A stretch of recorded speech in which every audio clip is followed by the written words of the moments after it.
For example, the color or that which is seen now, right now, is real. It has a reason. Otherwise, how can it appear? See, but no one understands this characteristic as a Dhamma, a kind of Dhamma. And not just the reality that can be seen. What about that which sees? Different reality. Because the reality which cannot experience or know anything, like sound, hardness, all these are realities which cannot experience anything. So what we take for I, or living being like animal, or no matter what planes, there must be another reality which experiences or know whatever appears. And the Pali term used the term rupa for any reality which cannot experience anything, like sound, smell, taste, touch. They cannot experience. So Buddha used the term rupa dhamma. If there is only just rupa by conditions, the world is not like this. But the world of dukkha is the moment of experiences and object not understand its nature as it just arises and falls away. So there is condition to cling to that which is seen. Even that which is seen has fallen away yesterday or a moment ago, but memory still cling. Take it for something permanent, like now we're sitting here, see? But actually each moment or each reality is so short, quite short, beyond expectation or anyone can know. Otherwise, everyone can experience the arising and falling away, the impermanence. But why can't them? Because realities arise and falls away unknowingly. And it goes on like something permanent all the time. For example, like when one is fast asleep, where is that person? Where are we? At moment of being fast asleep, the world does not appear. But whenever there is seeing, the world appears. And at moment of hearing, the world and other world appear. See, there are only 6 worlds, but they arise alternately so fast that they come together like something like I or something permanent. That's why before he can enlighten the true nature of realities, it took quite a long, long time to become detached from clinging the samudaya.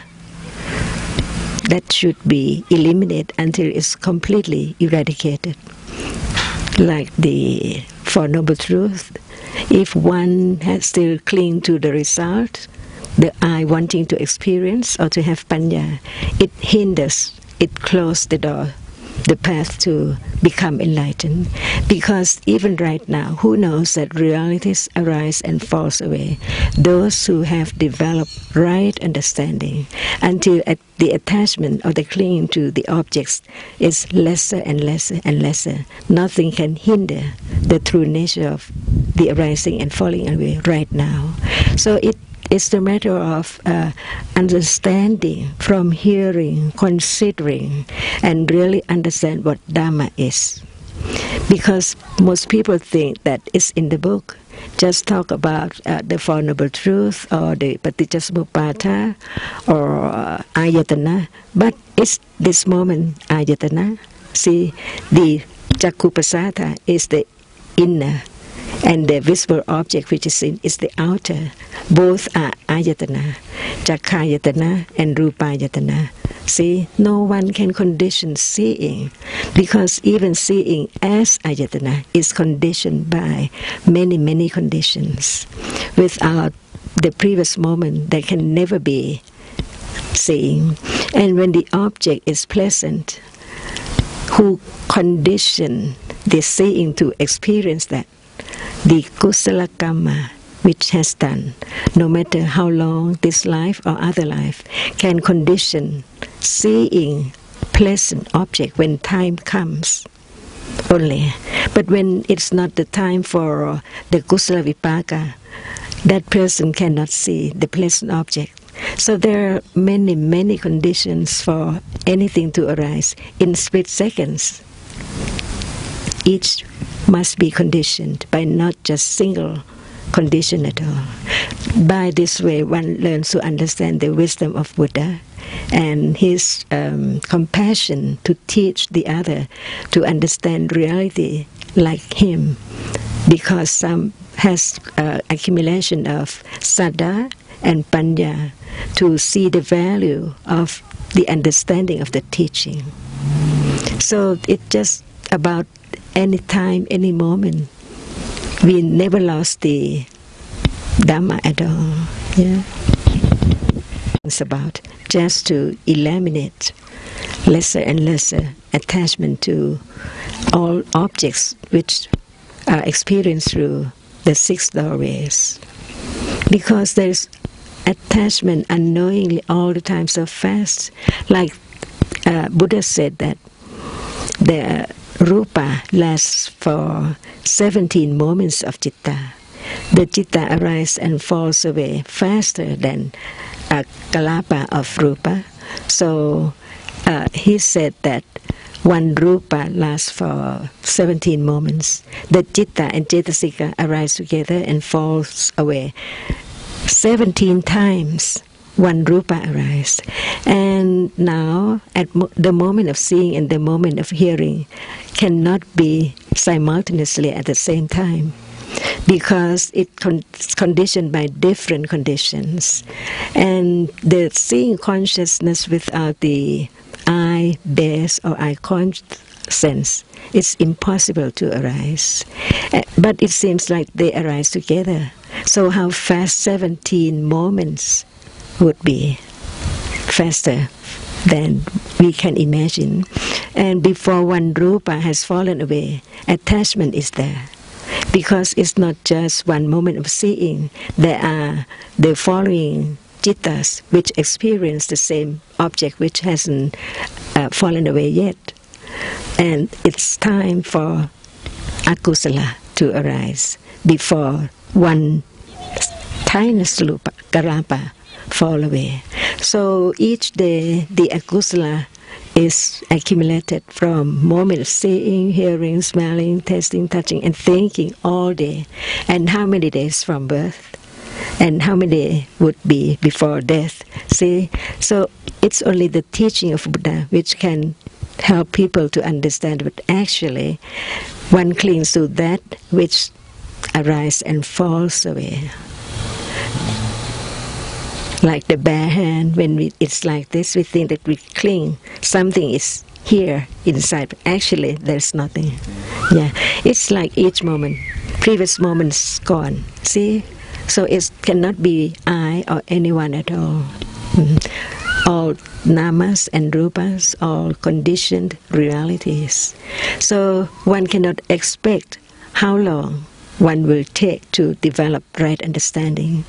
When one reads about the previous life of the Savaka and Therateri, they had developed quite long time. For Sariputta, one asankaya and 100,000 kappa to be the great disciples. And for the others, about 100 kappa. Kappa is not a day, not a month, not a life, uncountable lives. So when one has opportunity to hear Dhamma, it's not just luck or happening. It comes from previous accumulation. And by having such very deep and certain confidence, one keep on developing understanding, because Buddha taught people to understand by different ways, not just sit and know nothing. And so when people do not study carefully about the Satchayana, Kichayana, and Katayana, no Satchayana, no Pariyatti. So how come the understanding. When the person who want to develop or to bhavana or patipatti, because they don't know that pariyatti is the very well versed foundation of understanding of Dhamma, that nothing can move sati, sampajanya, away from reality right now. Because usually one keeps on moving away from seeing to thinking about what is seen and the story of what is seen. And at moment of hearing, no attention, no satta, no sati to understand hearing as a reality which hears no one at all. And by not understanding the teachings, one turn away from hearing and think lots about what is heard. See, and life is like this, no matter where in the world or in heaven.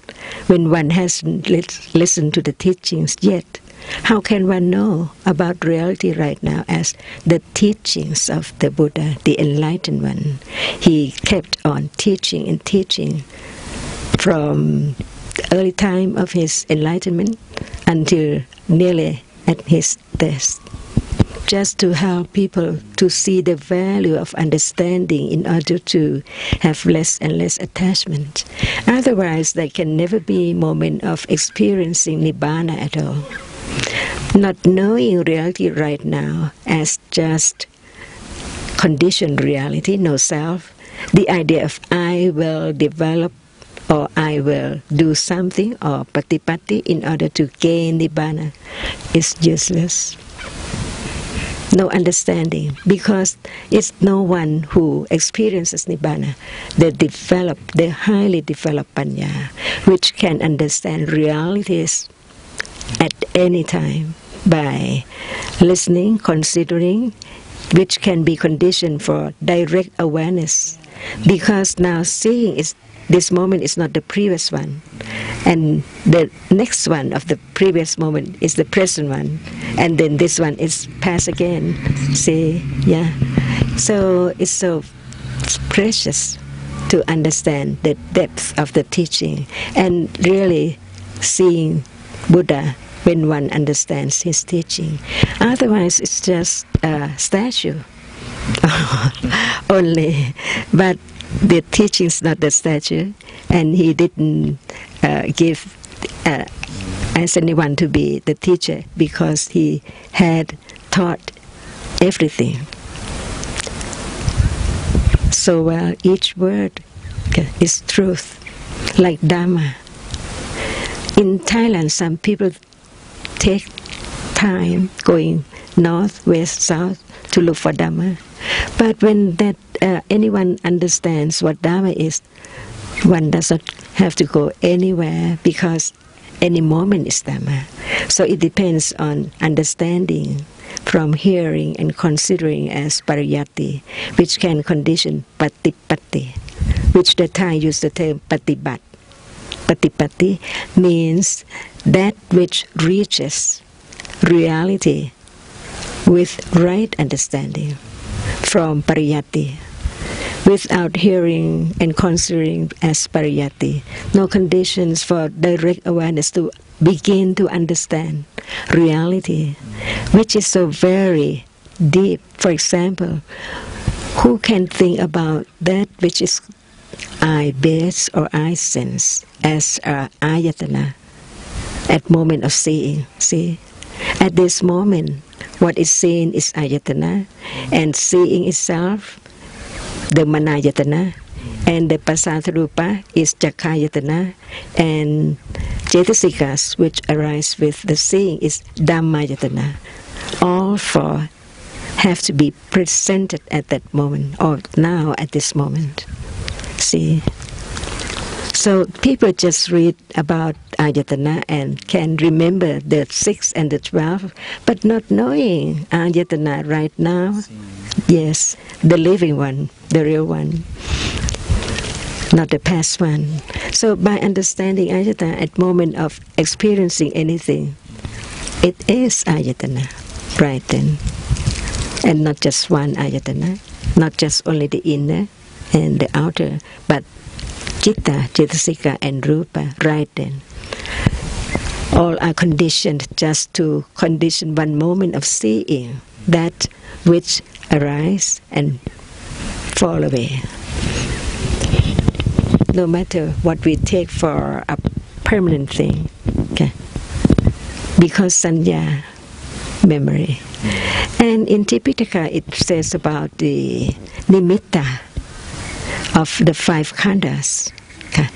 It shows that there cannot be the understanding of one characteristic of a reality at a time. Because right now, who can tell the moment of seeing before moment of like or dislike, reality which appears? So right view and right understanding is right. That is why Yes, use the microphone. Use the microphone so the record. So it is always important to have a right view and right understanding together. Yes. As Eightfold Path, the first right view, the right understanding. Because if one is asked what right view is, it's right understanding. Many words which have the same meaning, like vinyana, mano, mana, hataya, pandara, same meaning. So in other words, like the Thai, they use the term panya, Pali term, but they cannot tell what panya knows. Just panya. But what panya knows? Can it know or understand reality right now? If not, it's not panya that Buddha taught. Okay. Hurry to understand or to do anything. To be truthful, one knows what one can understand from hearing, enough or not yet. Five khandas, that is what we. Right. The most important thing to understand. The Rupa Khanda appear not just one very tiny characteristic, but appear with nimitta, shape and form, like this moment. Many processes of seeing, and many processes of that which is seen, arising and falling away, until the nimitta appear together with seeing. Because for the ordinary people, they think that they see something, because the seeing arises and falls away in succession many times, and the rupa which appears arises and falls away many times. So only nimitta appear. But Buddha experienced the difference, the distinction between the two. That is panya. Because at moment of enlightenment is not different from this moment. But this moment, no panya. See, the object is the same. The arising and falling away must be the same. No change, no difference at all. But the panya which develops learn to become detached, not taking any reality for I or mind, like seeing. At this moment of hearing, it's not moment of seeing. At moment of thinking, after seeing, it's not the seeing. And this is life, because no one can condition the dhatu, the elements. One can understand that elements are conditioned from the time that it's not this world yet, and it develops until the world is the world of lakes and hills, mountains, and everything, elements. But not just rupa in the world, because now there is seeing. So seeing, hearing, and thinking is another element which is different from the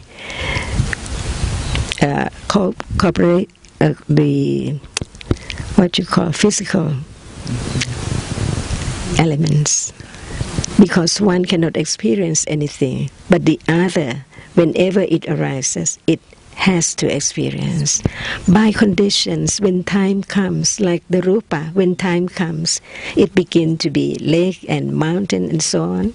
And when time comes, the citta and cetasikas can arise and experience object and then pass away. No one at all.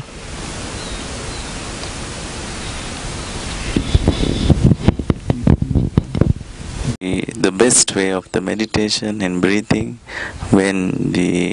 how we experience the wisely to control these perceptions and the things, how to make more calm and peace. What is the best way? Nowadays so many people meditate and teach, but still there's so many misunderstanding of meditation technique. Right.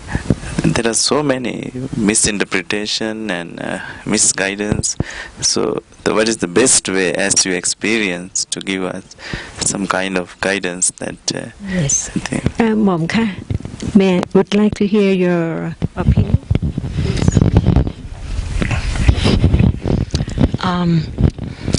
Actually, probably the best way, because I know from my own experience, when I did meditation for many years, it does calm you down when you do meditation, but it doesn't give you understanding. And so I found that meditation was not a beneficial thing for me. Instead, listening to the Dhamma, then when it's taught, the real Dhamma is taught, and then considering it, or that means thinking very deeply about what you hear or what you've read. And when enough of this is done, if the conditions are there, you will have an insight into a deeper understanding of some of the aspects of the Dhamma, of the characteristics of the realities, whether they are impermanent or anicca, whether they are anatta, no self, or whether they are dukkha, meaning unsatisfactory. So this basically is what the if you want to call it a method, it's not really a method. It's everything takes conditions. In other words, you're not going to consider the Dhamma or listen to the Dhamma unless there are conditions for it. Please come and join us.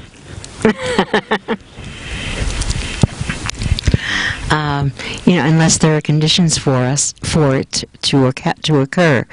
There's no you to decide, today I'm going to, at 5 o'clock, we're going to listen to Dhamma. Or today at 5 o'clock, we're going to sit and do this and that and the other thing. It's all by conditions. It seems like we decide, okay, like for instance, we came down and we decided to sit under this tree. But it's all basically conditions, not beings deciding to sit down under the tree and listen to a Dhamma discussion, but rather the conditions led us to come here and listen. And the more we do this, the more there are conditions for us to listen and understand the Dhamma, the more insight or satipatthana has the chance to arise, again by conditions. And the more we learn deeper and deeper understanding of those three aspects, those three characteristics of all the realities. But it takes years and years and years, and it takes a lot of patience. Because most of the time, sometimes I used to think, oh, I'm not getting anywhere, But in actual fact, it's not a you getting anywhere, it's not a me getting anywhere. It's a matter of the conditions being there for these things to happen. So when we think more that way, it's much more beneficial, and we learn more. In the 9 years that I have been studying with Tanajan. I think I've learned more than my entire life, or I don't know how many lifetimes. But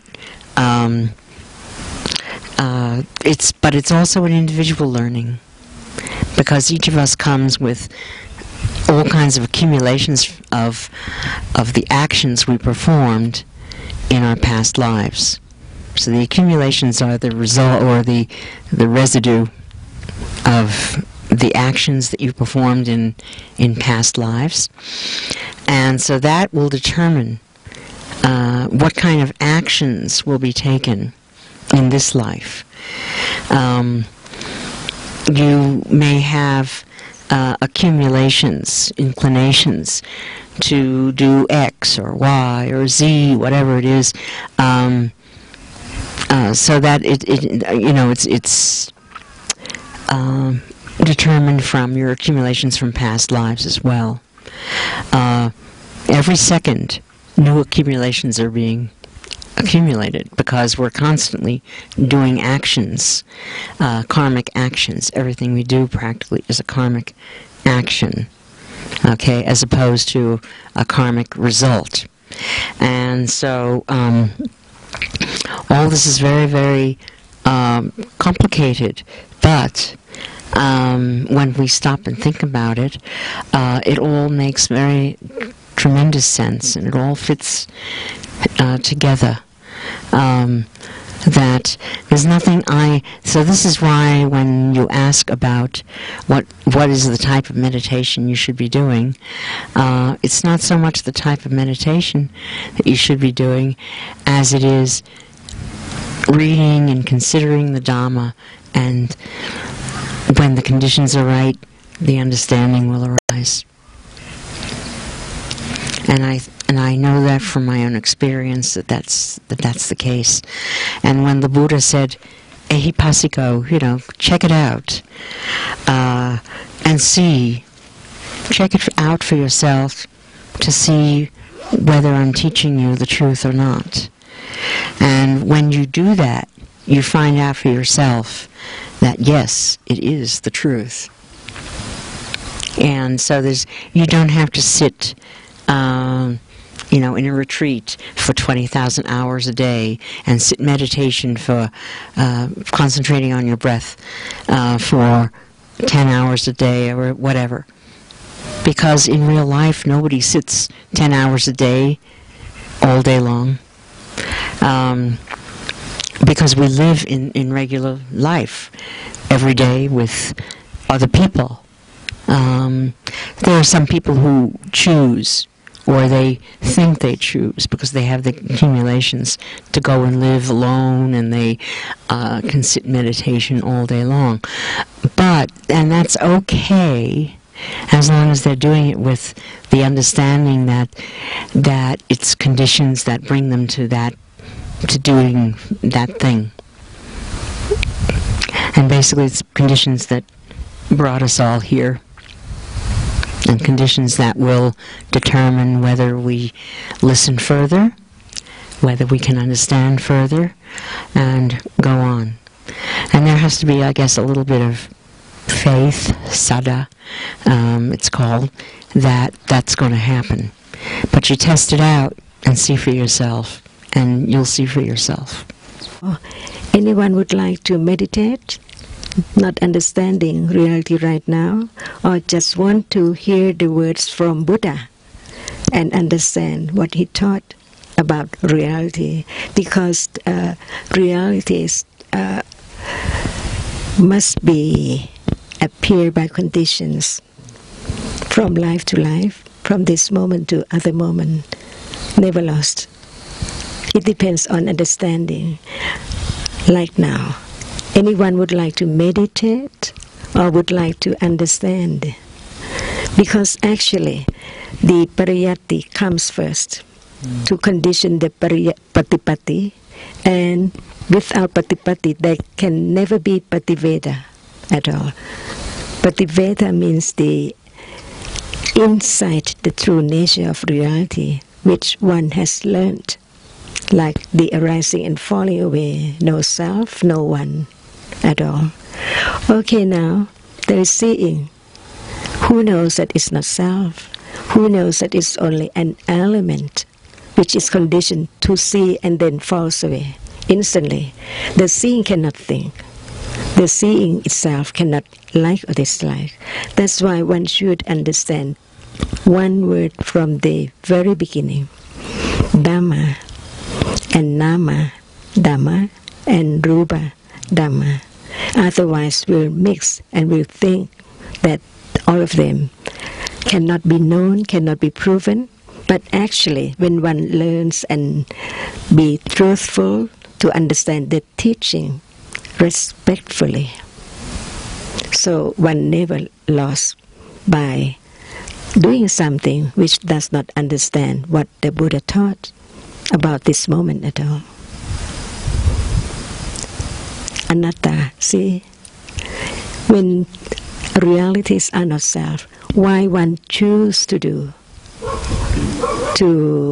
focus or think that at that moment it's the sati, but actually sati is anatta. Yeah. How can one have sati at will? Is there any way to have sati? Is there any way to create sati? Who can make the seeing arise? Who can make the noise or even the hearing arise? Impossible. Each moment show anatta-ness of reality, but panya is not there enough to understand the anatta-ness of reality at all. That's why one learns to understand which would be the conditions for direct awareness, which is patipatti. So to do anything doesn't mean that there is understanding of anything. For breath, what is breath? See? Can anyone who concentrate or have breath as the object of meditation tell about? Is it different from softness or heat at any part of the body? Why just breath? Which is more subtle than the ordinary hardness and softness that can be experienced from head to toe at anywhere of the body. See, breath is very subtle because now even there is breath. Who knows breath? Or who knows the hardness or softness? Anywhere, not breath, see. And in Tipitaka it says that very wise men like Arahata can have breath as the object of understanding. Yeah. But people today just want to concentrate on breath, thinking that the eye can know the truth of breath. The truth of breath is the anatta-ness which is conditioned. No one can do, no one can get it at will. Because it's so short, when sati does not arise, it's gone. Each moment is gone with ignorance, because there is no understanding. And the person who doesn't have understanding accumulates more and more and more and more ignorance and misunderstanding too. And that is not the teachings of the Buddha at all. One has to be very faithful to oneself and respectful to the Buddha.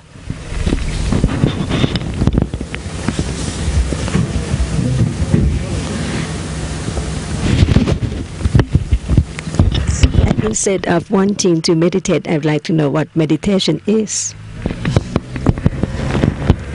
Not just come and meditate without telling about meditation. Counting. No, who is counting? And what is counting? See, isn't just thinking about number, not on breath at all. If breath is the object of understanding, it has to be anatta by conditions.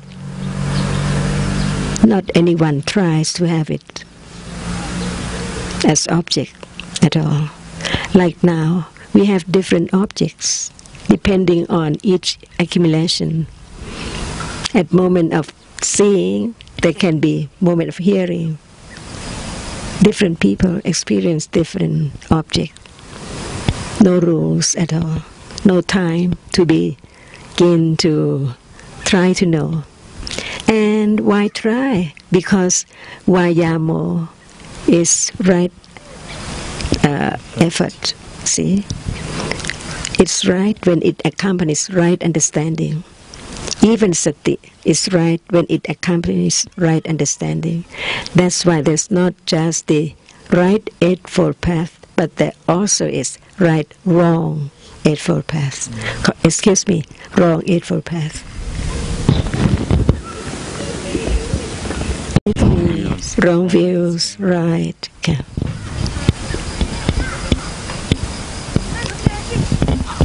They explain in Samadhi Sutta. Right. Very Yeah.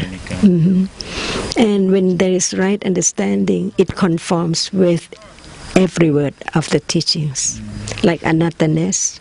Okay. And what is the first truth of the noble truth of the four? The arising and falling away, not just the feeling or the unpleasant time at all. Even now, Panya can experience the arising and falling away, the dukkha. Because there are dukkha. Adukha Matsuka. Yes.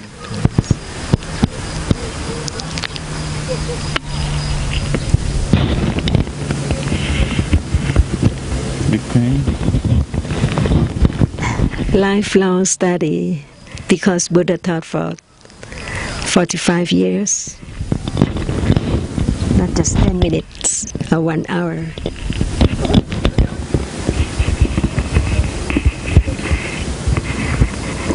I think that it's good to know that one has accumulated lots of ignorance and sakkaya ditthi, common to everyone who hasn't heard the teachings yet.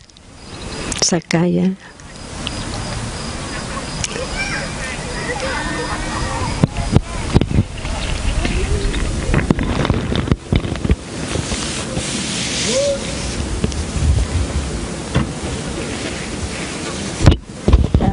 Betty, would you like to talk about Kaya and Sakkaya?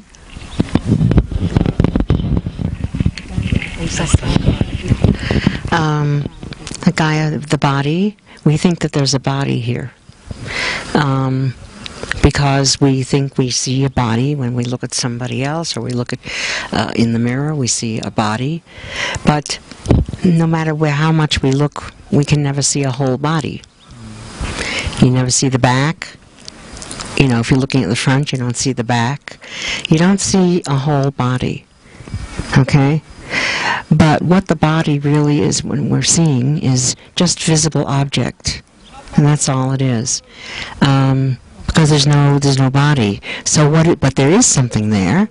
There has to be something there, or else we couldn't have any concepts about it. So there has to be something there. So what's there?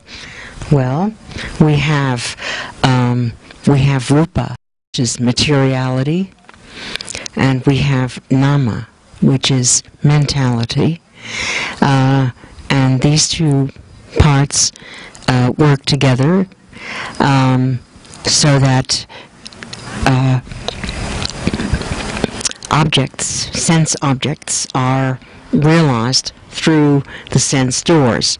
Okay, for instance, that's the only thing that the body, or that we think is a body, can do. We see visible object, we hear sounds, we smell odors, we taste things, we can touch. It's either hard, or it's got temperature, or it's moving or not moving, and that's all there is, really.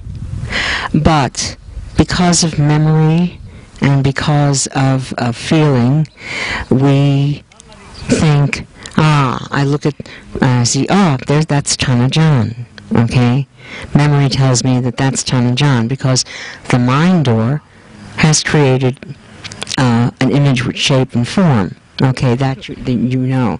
So that's basically what this body is. the realities that make up what we think is a body, our mind gives it a shape and a form, and we say, and we name it. We say, there's Tanajan, there's Piwira, there's etc. Okay? But in actual fact, there's no real body here. This is the hardest thing to learn. We think there's a body. It's called Sakayaditi. We think there's a body. Because, well, the body gets hurt. You know, we get sores, we go to the doctor, go get an operation, doctor cuts something. We think that there's a real body here. But the more we learn, the more understanding we have, the more we realize that it's just those realities, rupa and the two types of nama, jitta and jetasika. And that's it. You know, and yet we attach a lot of importance to this body. We think, oh, this person's going to do something nasty to me, and that one's going to do something nasty, and oh, I'm getting old, or I don't have a nice shape anymore, or something like that. We put a lot of store on that. We buy a lot of makeup, we go and have nose jobs, we go and do all kinds of stuff like this because we think it makes us look better, and so forth. When in actual fact, all of that is nonsense. It's useless. We don't need to do any of that. I still think there's a body here because I do. You know, I get my nails done, etc. So I mean, so it takes lifetimes to learn that really this body is very unsubstantial and there's nothing really here except those realities. Okay. Is that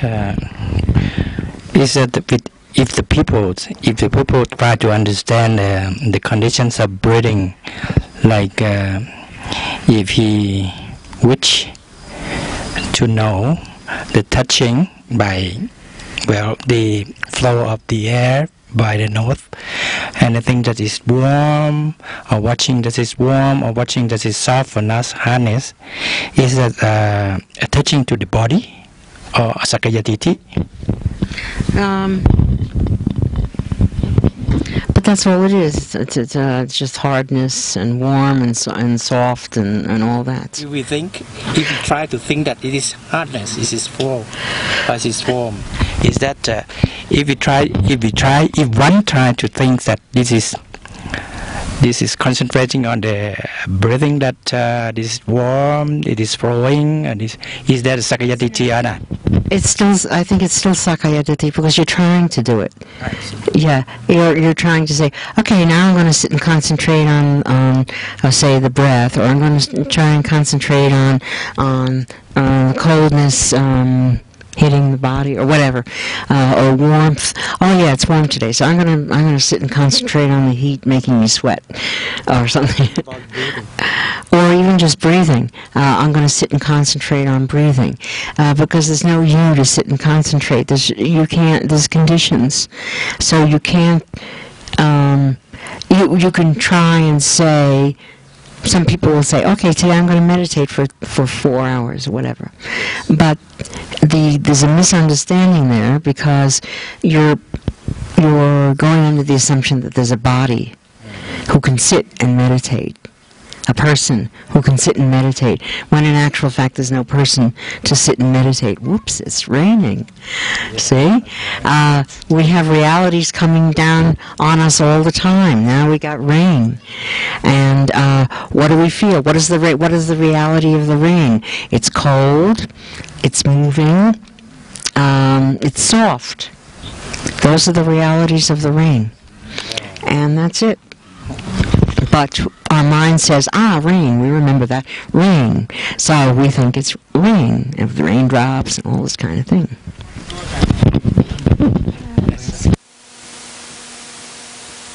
It's a very subtle point, because you see that when we talk about ditthi, it's not right it has to be wrong. It depends on whether how strong it is or how subtle it is.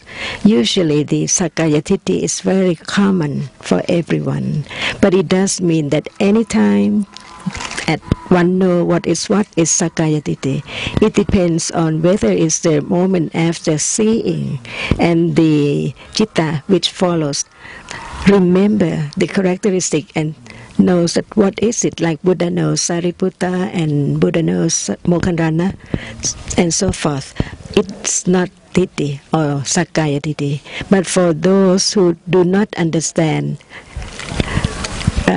what appears as a reality, just one at a time, and take the nimitta of many processes of experiencing whatever appears as something permanent, something stay, as something like microphone that is sakaya or attanuditi. Take a reality for something, just for something like paper. Paper, the idea of it, with wrong view, not just the understanding the shape and form after seeing. So it depends on right understanding with direct awareness at that moment to know whether there is ditti or no ditti. It's just understanding what the object is as usual. The more one studies, one can understand the teachings clearer and clearer too, to see the difference. So here in the Dhamma is very important. Very important, yes. Pariyati, yeah. And who knows that we take the whole body for permanent thing, but actually what about the space in between the kalapa, very tiny, all over the body. Like here too, there must be the akasa or space in between everything. So how can this be permanent? It can be broken to the tiniest piece at any time. So where am I? Is this I? No, not at all. And also nama too. The nimitta of feeling. It's not just one moment of feeling, many moments to know whether it's pleasant or unpleasant. It can be known, yeah, with right understanding. Yeah.